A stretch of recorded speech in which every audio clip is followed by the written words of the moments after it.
अस्सलाम वालेकुम। Last video में हमने देखा था अपनी क्रिएटिव पैनल को और बेसिक करेक्शन को। बेसिक करेक्शन को तो हम शुरू से ही सारी वीडियोस में देखते आ रहे हैं। तो आज की इस वीडियो में हम अपने कर्व्स पैनल को देखेंगे। कर्व्स पैनल जो है ये हमारी कलर, तो इसको हम समझने के लिए मैं आपको बताता चलूँ कि ये जो नीचे वाला पॉइंट है इस कर्व का और ये ऊपर वाला जो पॉइंट है, नीचे वाले पॉइंट को हम डार्क पॉइंट या शेडो पॉइंट या ब्लैक पॉइंट कह सकते हैं, और ऊपर वाले इस पॉइंट को हम कह लो कि हाईलाइट्स पॉइंट कह सकते हैं। तो इन तीनों से आप इस चीज़ को याद रख सकते हैं, नीचे वाले को डार्क ब्लैक या शेडो और ऊपर वाले को वाइट ब्राइट या हाईलाइट्स। तो मैं उम्मीद करता हूँ कि आपको इसकी ठीक से समझ आ गई होगी कि ये क्या क्या पॉइंट्स हैं। अगर हम मिड पे अपना पिन लगाकर हम इसको मूव करते हैं तो ये मिड टोन्स हैं। ये हमारी पूरी ओवरऑल फुटेज की मिड टोन्स कहलाती हैं। हम इसको इधर से अगर इसको हम कंट्रोल Z कर दें, हम अगर इधर एक पिन लगा लें और एक पिन इधर लगा लें तो आप देख सकते हैं कि हम इससे जब अगर नीचे की तरफ आते हैं तो हम अपने डार्क शेडो की तरफ आ रहे हैं, डार्क की तरफ आ रहे हैं या ब्लैक की तरफ आ रहे हैं। और अगर हम इसको हाई करते हैं, ऊपर लेकर जाते हैं तो हम वाइट या ब्राइटनेस की तरफ जा रहे हैं। हम दोबारा कंट्रोल Z करते हैं। मैं एक और चीज़ आपको बता दूं कि अगर हम हाई करते हैं तो आप देख रहे हैं कि हम ब्राइटनेस या वाइट की तरफ या हाईलाइट्स की तरफ जा रहे हैं। हम जितना ऊपर जा रहे हैं हमारी फुटेज बर्न होती जा रही है, क्योंकि हम अपनी सारी ये आप देख सकते हैं इधर कर्व को कि हम अपनी सारी इंफॉर्मेशन को ज़ाया कर रहे हैं, बर्न कर रहे हैं। अगर हम बिल्कुल ऊपर चले जाते हैं तो हमारी फुटेज बिल्कुल फ्लैट हो गई है, हमने सारी इंफॉर्मेशन को खो दी है। हम इसको दोबारा उसी पॉइंट पे ले आते हैं, और अगर हम इस पॉइंट को मूव करते हैं, अगर हम इस पॉइंट की तरफ जाते हैं, अगर हम इस पॉइंट को मूव करते हैं लेफ़्ट साइड पे ऊपर की तरफ, तो हम अपनी हाईलाइट्स या वाइट को बढ़ा रहे हैं, या कह लें कि ब्राइटनेस को इंक्रीज़ कर रहे हैं हम। अगर नीचे की तरफ आते हैं तो हम इन तीनों चीज़ों को डाउन कर रहे हैं और डार्क की तरफ जा रहे हैं और ब्लैक की तरफ जा रहे हैं। ये आप देख सकते हैं कि जब हम पहले ऊपर गए तो हमारी सारी फुटेज वाइट हो गई थी, अब नीचे आए हैं तो सारी फुटेज हमारी ब्लैक हो गई है और सारी इंफॉर्मेशन बर्न हो चुकी है। तो हम इसको दोबारा उसी लोकेशन पर सेट कर देते हैं। अब अगर हम दोबारा इसके ऊपर की पॉइंट्स लगाकर इसको नीचे की तरफ मूव करते हैं और इसको ऊपर की तरफ मूव करते हैं तो हम बेसिकली अपनी इस की के थ्रू हम ब्राइटनेस को ऊपर लेकर जा रहे हैं और इस की के थ्रू हम शेडोज़ को अपनी हाइलाइट्स को नीचे लेकर आ रहे हैं। इसको हम दोबारा बल्कि आपको मैं दिखाता चलूँ कि अगर हम इसको क्लोज़ करते हैं तो ये देखें हमारी फुटेज पे क्या असर पड़ा है। इसको ऑन करते हैं तो हमारी फुटेज पे क्या असर पड़ा है। मैं इसको दोबारा रीसेट कर देता हूँ। पहली चीज़ तो हमने ये देखी कि हमने वाइट इधर से सिलेक्ट किया हुआ था, तो हम मूव करते थे तो वाइट पे फ़र्क पड़ रहा था, ओवरऑल पूरी फुटेज पे फ़र्क पड़ रहा था। जिस तरह हम इस कर्व को मिड पॉइंट से मूव करते हैं तो पूरी फुटेज पे फ़र्क पड़ रहा है। तो अगर इससे रेड को सिलेक्ट कर लें तो अब अगर हम इस कर्व को मूव करेंगे तो हमारे सिर्फ रेड कलर पे फ़र्क पड़ेगा। हम ये ज़्यादा एक्सट्रीम रेड की तरफ जा रहे हैं और हम ये रेड को बिल्कुल फुटेज से माइनस कर रहे हैं, रेड कलर को बिल्कुल ही हम निकाल रहे हैं। तो ऊपर जाते हैं तो हम रेड को बहुत ज़्यादा ऐड कर रहे हैं।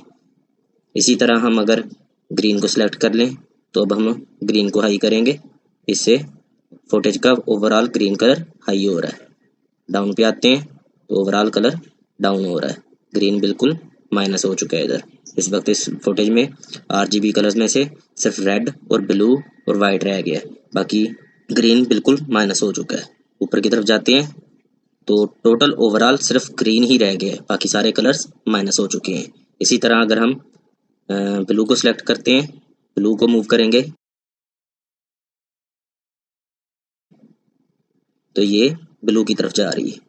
अगर हम नीचे की तरफ आएंगे तो ब्लू बिल्कुल माइनस हो रहा है, ब्लू फुटेज से निकल रहा है। ऊपर जाएंगे तो ब्लू ओवरऑल फुटेज में सिर्फ ब्लू रह गया। हम इसको भी दोबारा रीसेट कर देते हैं। इन कर्व्स को हम उसी तरह की पॉइंट्स लगाकर भी चेंज कर सकते हैं। अगर हमारी फुटेज में ब्लू कलर ज़्यादा है तो हम ब्लू कलर को एडजस्ट करना चाहते हैं तो हम इसके थ्रू ब्लू को एडजस्ट कर सकते हैं। इसी तरह हम रेड और ग्रीन को भी कर सकते हैं। तो बेसिकली इस फुटेज में हमारा ग्रीन कलर ज़्यादा है, तो हम ग्रीन के ऊपर खेलते हैं। हम ग्रीन को सिलेक्ट करते हैं, हम एक पॉइंट इधर लगाते हैं और एक पॉइंट इधर लगाते हैं। तो अब अगर हम इसको मूव करें तो आप देखें ग्रीन कलर पे चेंजिंग्स हो रही हैं। अब अगर हम इसको नीचे कर दें, इसको ऊपर कर दें, तो ग्रीन हमारा हाई हो रहा है और ब्राइटनेस डाउन हो रही है हमारी। तो अगर हम ओवरऑल, तो इसको हम दोबारा रीसेट कर देते हैं। हमें ऐसा चीज़ की ज़रूरत नहीं है, पर करना भी है तो हम माइनर सा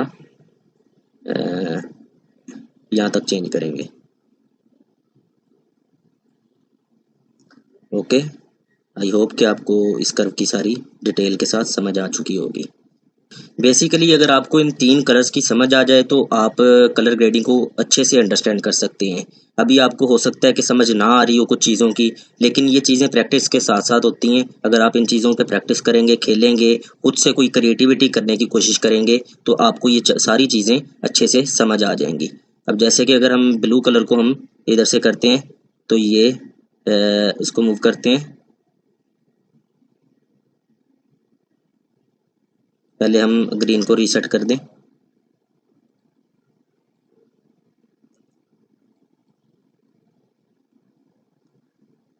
ब्लू को इस तरफ लेकर जाते हैं, इस पॉइंट को इधर रख लेते हैं, एक की इधर लगा लेते हैं। तो हमारी एक ना थ्रिलर टाइप मूवी की तरह का ये सीन बन रहा है।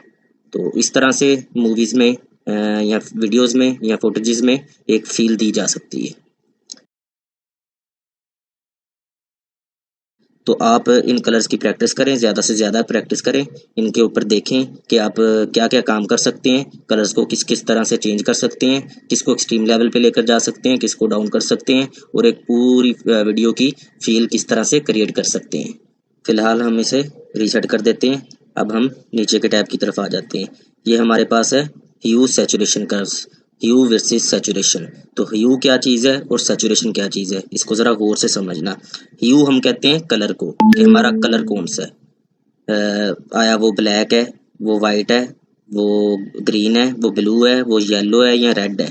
और सैचुरेशन कहते हैं कि उसकी इंटेंसिटी कितनी है, कि आया वो अगर ग्रीन है या रेड है तो वो कितनी इंटेंसिटी पर है, वो उसकी कितनी वैल्यू कितनी ज़्यादा है उसकी। तो ये ऑलरेडी मैंने कुछ इस पे काम किया हुआ था। तो अगर इसको मैं रीसेट कर दूं सारे को, तो अब हम इधर से ना ये कलर पिकर है हमारे पास, इसके थ्रू हम कलर पिक करेंगे।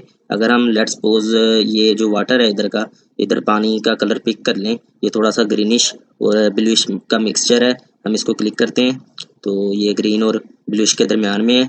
अगर हम इसकी इंटेंसिटी को हाई करते हैं, हम इसकी सैचुरेशन को हाई कर रहे हैं। ये देखें, मैं जैसे इसको मूव कर रहा हूँ तो ये इसकी सैचुरेशन हाई हो रही है।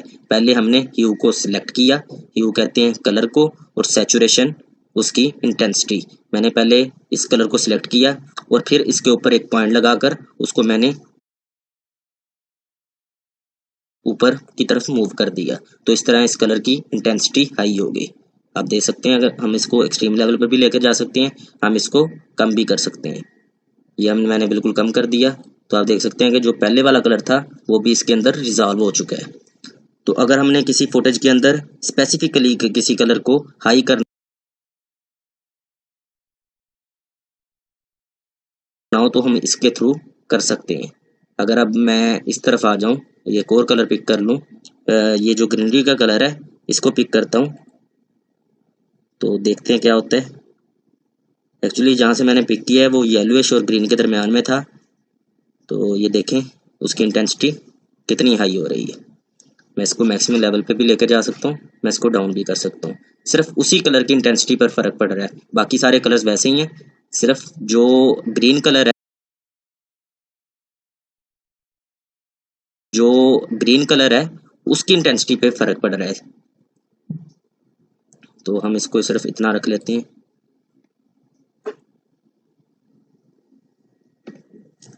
इसके बाद हम नेक्स्ट ह्यू वर्सेस ह्यू को देखेंगे, लेकिन ये वीडियो थोड़ी लेंथी हो रही है तो इसको हम इधर ख़त्म करते हैं। और बाकी जो ह्यू वर्सेस ह्यू और नेक्स्ट के जो हमारे पॉइंट्स हैं ये हम नेक्स्ट वीडियो में देखेंगे। तो अब तक के लिए इतना ही। अल्लाह हाफिज़।